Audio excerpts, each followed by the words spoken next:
Today I'm going to tell you about how you can build wealth from nothing. I'm also going to be telling you about what the government and teachers tell you about building wealth and the problem with this information and the truth about money and wealth. I'll also be telling you exactly how you can build this wealth over time, how you can solve problems, create products, work for, earn and invest your money. But before we get started, if you have any questions about earning money, building wealth, investing or anything else, then be sure to leave a comment down below and I'll try and answer it if I can. Now let's get into the video. It's estimated that there's approximately $37 trillion in circulation around the world. This includes all tangible forms of cash, such as notes, coins, money in savings accounts and bank accounts in every single country. If you include non-tangible forms of cash in this number, such as cryptocurrency, derivatives, investments and others, that number is expected to exceed $1.2 quadrillion. So let's just stick with $37 trillion for now. The wealthiest person in the world, Jeff Bezos, is currently worth around $188.5 billion. That means Jeff only owns around 0.5% of the money currently in circulation. Many people would consider themselves successful if they built a net worth of $1 million. Some people might want to aim for more than that, but I think 1 million is a very good goal to aim for. That means that you would only need 0.00003% of the money currently in circulation to become wealthy. So how can we do it? You might think that the only way to get there is by doing as you're told, by doing what the teachers and the government tells you to do. Go to school, get good grades, go to university, get a job, work that job until retirement, and just hope that by the time you reach retirement, you have enough money to retire with, whether that be at 65, 68, or 70, whatever that age is for you. But what are the problems with this? Why does following this path rarely lead to the riches that you dreamed of? Why do most people get to that state retirement age of 65 and barely have enough money to retire with? No mansions, no fancy cars, no yachts to travel on, and how can you be different? Number one, if you follow this path, you probably won't have much in the way of savings. When you were born, your parents probably scrapped together as much money as they could to start you a savings account and then added to it every year until you turned 16 or 18 whenever you had access to it. You then probably blew all of this money at uni, using the money to survive and pay for rent, unless you are working while learning, which not many people do. This immediately puts you at a disadvantage because that money that took you 18 years to save is gone in a flash. It could have been a deposit on a house one day, but it's gone now. Maybe you didn't go to uni and you kept your savings, but it's only £1,000 or 3,000, 5,000, 10,000, a small drop in the ocean compared to the million that you want. On top of this, the school system doesn't teach you about money. It doesn't teach you about savings. It doesn't teach you about taxes or loans, credit cards, credit score, mortgages, or anything like that. You have to figure it out for yourself. So, you just about made it out of uni. You scrambled yourself together and managed to get your first job. But now what? What else is holding you back? Number two, by now you've probably spent so long living without parents that you don't really want to move back in with a family. You want to continue being independent. So you jump straight back into rented accommodation. Maybe you rent with friends, or a house share, or on your own. This again puts you immediately at a disadvantage. You're not going to be able to save 70 or 80% of your first few paychecks. You're probably not going to be able to save 40 or 50% of your first few paychecks. You'll probably only be saving 10 or 20% after bills, after clothing, after food, after an entertainment, and that's if you're lucky. Surely that's as bad as it gets though, right? There can't be anything else holding you down and stopping you from earning your first million, right? We're just getting started. If you're enjoying the video so far, be sure to drop a like down below and subscribe to the channel if you haven't already, as this really helps out my channel. If you enjoyed uni a little bit too much, or maybe your first job isn't that high paying, or maybe you wanted to live somewhere a little bit nicer, then you might already have credit card debt or some loans against your name. And if you manage to make it out of uni without any debt or any loans, then you'll probably have some soon, as you'll soon decide that you want a new car and you'll have to finance it. You'll also have student debt. If you live in the UK, you're fortunate because student debt here isn't the same as student debt elsewhere, and it's also not the same as other kinds of debt. You only start paying it back after you earn a certain amount. Interest is fairly low, and if it's not all fully repaid by the time you reach a certain age, then it's cancelled anyway, and the monthly repayments are lower than normal debt. So it's not really debt or a typical loan, but it's more like an extra tax that you have to pay. It's an extra 50 quid each and every month that comes out of your paycheck before you even see it, on top of income tax, national insurance, and any other deductions that you might have. But if you're really unlucky and you finished uni and you didn't get the job you wanted, or you didn't get a job at all, because after all, uni doesn't exactly guarantee you a job, it just makes you more employable from an academic perspective, then you're really unlucky and you probably just take the first job that you possibly get offered. Now, you'll probably want to follow what your friends do. You might get married at a young age and have a wedding that you can't really afford. You might buy or rent a place together because that's the done thing, with an expensive mortgage of course. Maybe you'll have a child together after a few years, or a second, and a third. Having a family is an incredible thing, but it's also very expensive. Chances are you'll live your life like this forever, not being able to save because you have to pay for the mortgage and for the family. You won't be able to put enough aside every month to be able to start a business like you've always wanted to, or to start investing. And even if you could, you probably wouldn't start that business or start investing because you'll be constantly fearful of losing everything that you've worked so hard for, as in that mortgage debt and the cars that you have on finance. But what if I told you that it didn't have to be like this? What if I told you that there was a different path, or that you can make some sacrifices on your current path to the point where you never have to worry about money anymore, or never have to read a price tag before you buy something, and that you could be wealthier than you could ever imagine? Sound good? Let me show you how.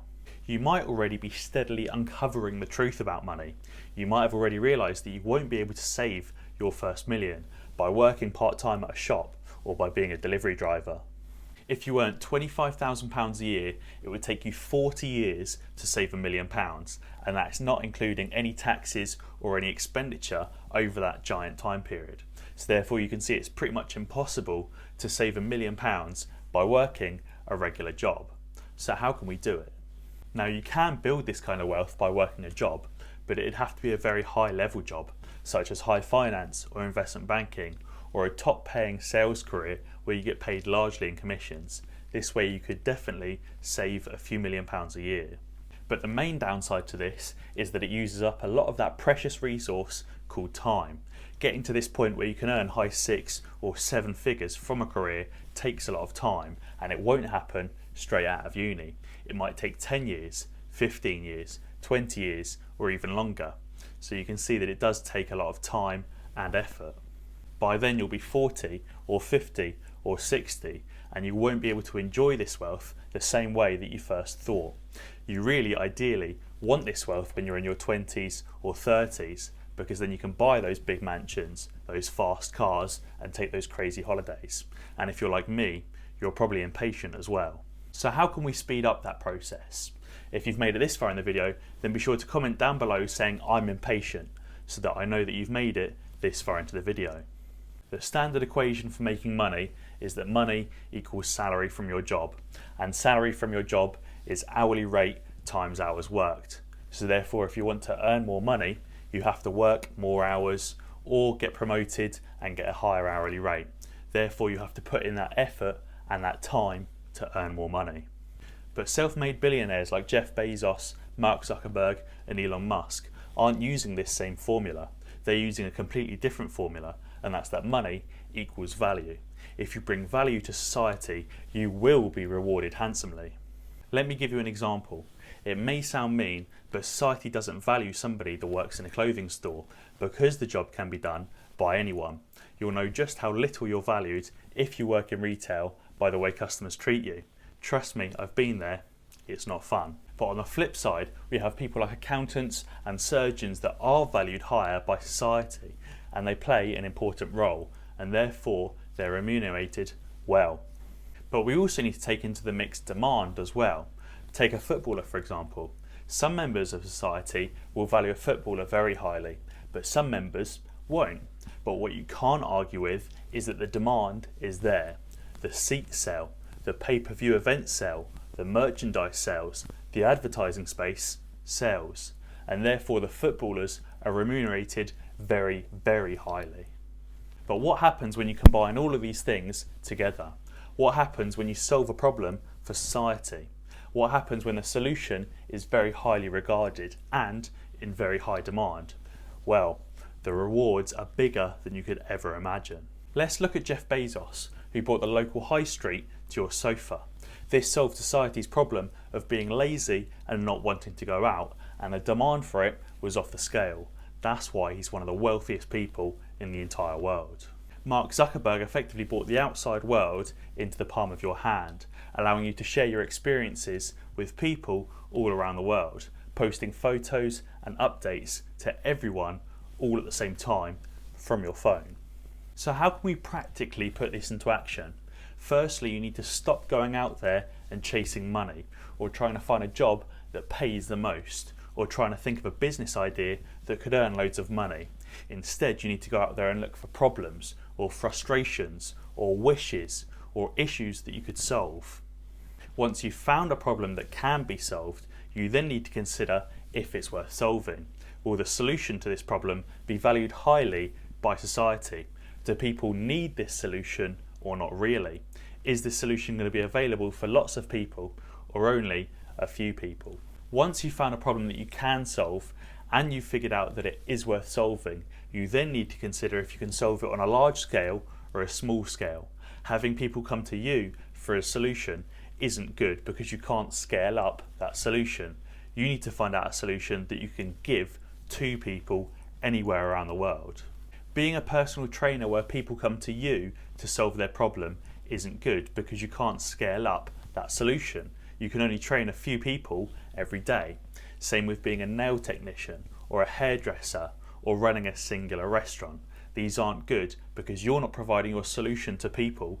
People are coming to you for the solution. Jeff Bezos, who founded Amazon, didn't open a local bookstore at his house and invite people in. Reed Hastings, who invented Amazon, didn't just open a local DVD shop where people could come and buy a DVD. And Garrett Camp, who founded Uber, didn't just want to start a local taxi company where taxi drivers would have to drive to his town to be a part of his company. They all wanted to build something much, much bigger. All of these people created solutions that could be given to people all around the world, instead of obviously a solution where people would have to come to them for it. But now what do? You've figured out that you found a problem that can be solved, you've figured out that it's worth solving, and you've figured out that it can be solved on a large scale. Now what do? Now you have to figure out how to automate it, or how to employ someone to do it for you. You also have to figure out how to market the solution and get the name out there to everyone around the world. You also have to figure out whether the solution will generate more income than expenditure. And you also have to figure out how to staff it and everything else that comes with running a business. This is how you can generate the wealth that you've always dreamed of, because this equation isn't limited by how many hours you have in the day or what your hourly rate is. This equation effectively has no real limitations. But what else is there? How can we get to a similar position with investing? Can we get to a similar position with investing? Investing also isn't limited to how many hours you have in a day or how hard you can work, but it is limited to how much that you have to put in to investing and how much knowledge that you have about investing. For someone that understands almost everything about investing, like Warren Buffett, well, the rewards practically are unlimited. But obviously if you don't understand much about investing, or if you don't have much to put in to investing, the rewards will be slightly lackluster. So really, you need to combine investing with working a job or bringing a solution to a problem. Warren Buffett didn't start his investing journey with only one singular penny to his name. He had actually worked as an investment banker beforehand and saved the equivalent of $1.6 million before starting his investing firm. Now, it won't be easy, and most people won't be able to build this kind of wealth from nothing, but maybe, just maybe, you will. As always guys, if you enjoyed this video, be sure to check out some of my other videos. Alternatively, subscribe to the channel and ding the notification bell, because that way you'll be alerted when I upload a new video. Cheers!